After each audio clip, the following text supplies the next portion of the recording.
Noong 1440, may isang batang lalaki na nakaupo sa palasyo ng Adrianople. Halos hindi pinapansin ng mga tao sa korte. Habang ang ibang bata ay naglalaro ng mga kahoy na espada, itong 8 taong gulang ay abala sa pag-sketch ng mga komplikadong architectural designs.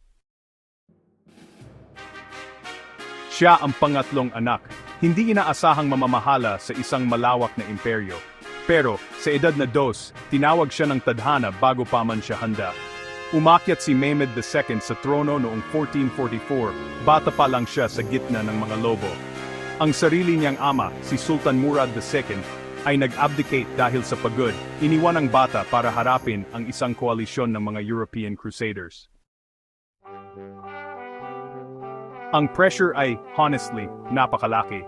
Ang batang hari ay kinukutya ng mga veteranong general at binantaan ng mga dayuhang hari na nakita siyang madaling target. Pero ang batang sultan ay may isip na mas matanda pa sa kanyang edad. Nang sinubukan ng kanyang ama na manatili sa pagre-retiro sa panahon ng krisis, ang 12 anyos ay nagpadala ng sulat na talagang nagpabago sa kasaysayan. Kung ikaw ang sultan, pumunta ka at pamunuan ang iyong mga hukbo.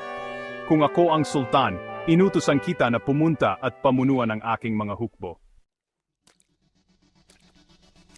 Sa huli, isinantabi ang bata nang bumalik sa kapangyarihan ng kanyang ama, pero nasindihan na ang apoy.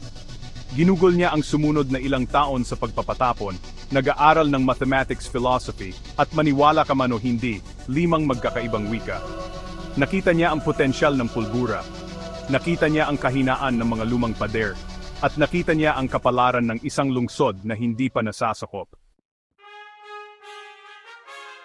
Noong 1451, sa edad na 19 pa lang, bumalik siya sa trono na may isang focus.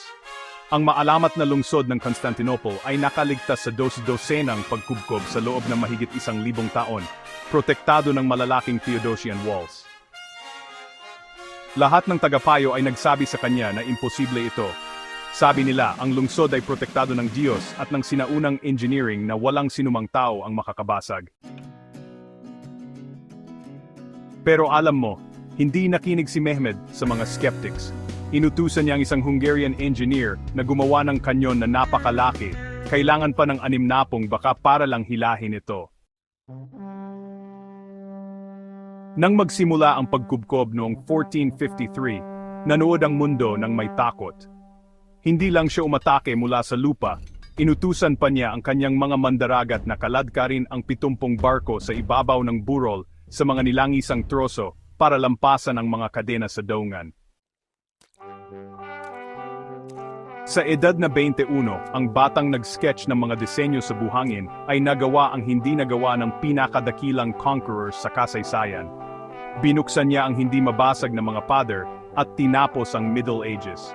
Ngayon, ang kanyang impluensya ay nananatili sa mismong istruktura ng Istanbul at sa modernong mundo. Ginawa niya ang isang namamatay na lungsod na isang pandaigdigang kapital na nag-ugnay sa 2 kontinente. Siya ay isang mandirigma, isang makata, at isang iskolar na nagpatunay na ang edad ay hindi hadlang sa kadakilaan.